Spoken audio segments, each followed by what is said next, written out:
So for those who haven't been following, this is my 2004 BA Falcon. I won't repeat myself too much, but I'm in the process of respraying this car with zero experience. If you haven't seen it already, I highly recommend you go back and watch episode 1 of this series. So where am I currently at with this process? Well, if you've seen the last video, you'd know I spray painted the bumper and the hood. The bumper was only a test piece to learn how to use the gun for the first time, and as you can see, there's a bit of crap that got in the paint, and it is a bit orange peely.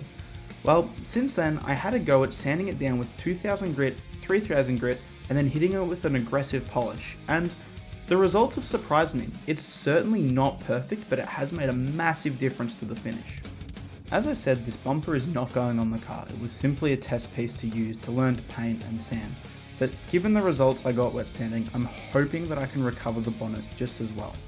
The bonnet did come out much nicer than the bumper in general, but there is still quite a bit of orange peel that I'm hoping I can clean up.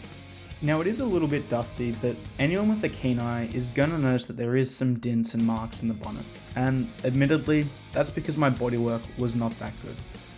I am without a doubt learning as I go, and hopefully as time goes on, I'll get better, but for now, I'm satisfied with this finish. It is by no means perfect, but it is a lot better than it was. And hopefully I get better for the other panels? Well, I guess we'll see. Now I didn't get any videos, but I couldn't help myself, and I did a test mock-up fitting the bumper with the XR headlights and the bonnet to the car.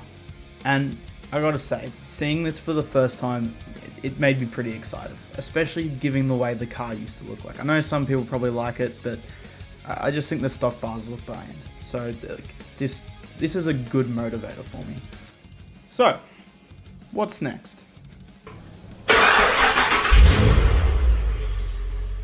I'm trying to break this project into sizable chunks so I don't overwhelm myself too much. So, the next thing to do was to get the guards off the car ready for sanding and spraying. One thing I do recommend doing as you go is storing all of your nuts and bolts into one singular bag for each part of the car. This just makes it easier on reassembly. With the guards off, we can then inspect the condition of them. They're not too bad. They have some stone chips with some rust. The guards on these have been rolled, which has some rust I'm going to have to sort out, and they do have a couple of little dents that I'm going to have to body fill. For the rust, I ended up hitting it with some 320 grit sandpaper and then using some of this Evapor rust, which I let sit on for an entire day. After this, it had cured the surface and gotten rid of the rust, now ready for more sanding and ready for epoxy primer. On the front of the guards, I then removed the indicators and the trim, using some isopropyl alcohol and a little trim tool basically to peel it off. There's probably a better way to go about this, but this is what worked for me. With all of the pieces off the guard, I then took to it with the orbital sander, using 320 grit and an interface foam pad so I didn't burn in too much. Following the orbital, I then used 320 grit sandpaper on a sponge to get into all the little nooks and crannies that I couldn't get to with the orbital. Now, realistically, I should have probably block sanded this panel, and this is potentially not doing it the right way, but it did kind of work in the end. With the panel now sanded, I then gave it a hose, just to clean it all down so it was prepared for the next step. I didn't get any footage of it, but I did clean the panel down with some wax and grease remover before hitting all the exposed bare metal with some epoxy primer. I didn't get any footage of me doing it, but I also applied some body filler in some sections that I block sanded down until smooth. With some back and forth of some bodywork, sanding and epoxy primer, the panels were now ready for their primer filler. And if you're watching this going, wow, this is going really smoothly. Well, yeah. While moving the car, I managed to reverse over my primer. Luckily it didn't break through. And also, I attempted to build a spray booth in my garage, and that was also just a disaster. So for that day, I called it quits.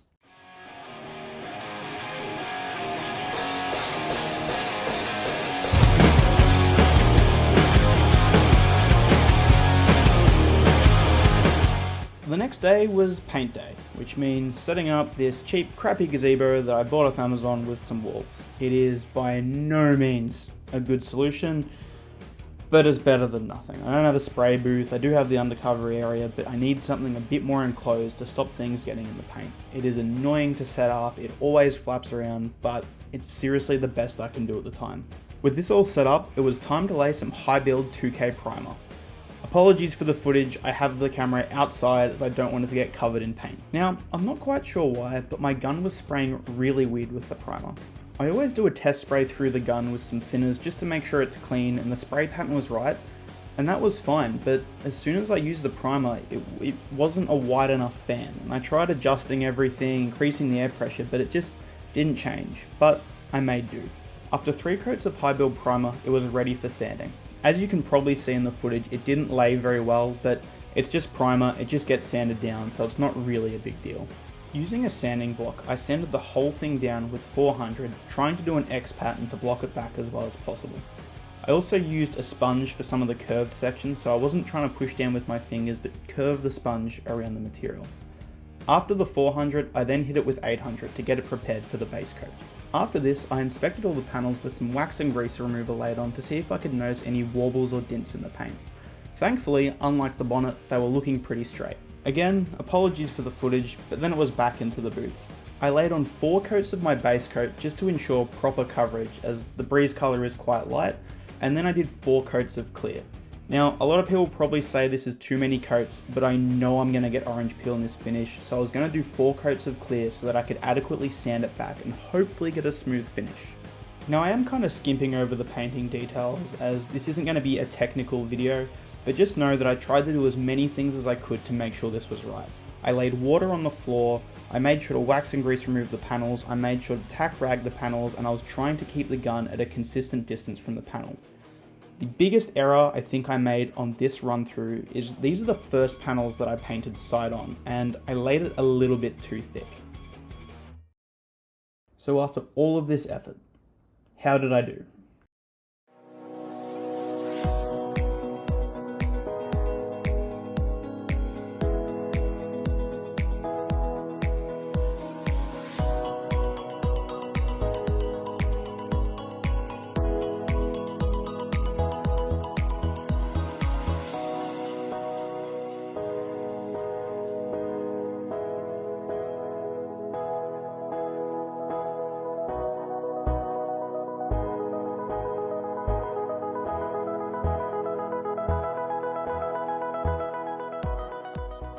As a whole, I think it came out pretty good, but there are a few mistakes past me can explain.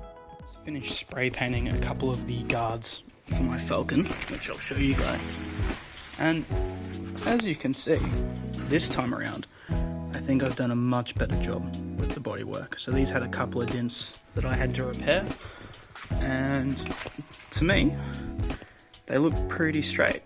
But, you know, as with all new processes, it's 1 step forward, or 2 steps forward, 1 step back a bit. So down here, got a bit of crap in the paint that I'm hoping I can wet sand out. That's a bit annoying, but that's just the nature of the beast, being in a janky Instahut spray booth contraption that I've built. But probably something that I need to work on, and these are the first panels that I've spray painted side on, is not going so heavy. So as you can see there, got some drips. I'm hoping they can be cleaned out, like it's right on the guard. Hopefully the bumper will cover it. Hit it with a razor blade and some sandpaper. I guess we'll see. And a bit more annoyingly, just under the indicator there's a slight drip. And the same on the other side. But, you know, you live and you learn. As a whole, like everything I'm doing, it doesn't look too bad. But, you know, not perfect. But as I go through this process, I'll keep on trying, keep on learning, and keep getting better. But yeah, I'm happy with the bodywork. That's a definite improvement over the bonnet. But hopefully we can see what we can do about those drips after the fact. So overall, I think I am very happy with the finish. It does have those blemishes that I've shown you that I'm hoping I can fix up with a razor blade and some sandpaper. I just hope I don't take it too far and then have to repaint the whole panel, as that would really suck. But yeah, so that's the video. Also, just as a little teaser, I got the bonnet out in the sun the other day, and whew, pretty happy with how that's looking. I can't wait to have this car one color. Anyways, that's the end of the video. I hope you've enjoyed, and if you're interested, there's more on my channel to check out. Thanks for watching.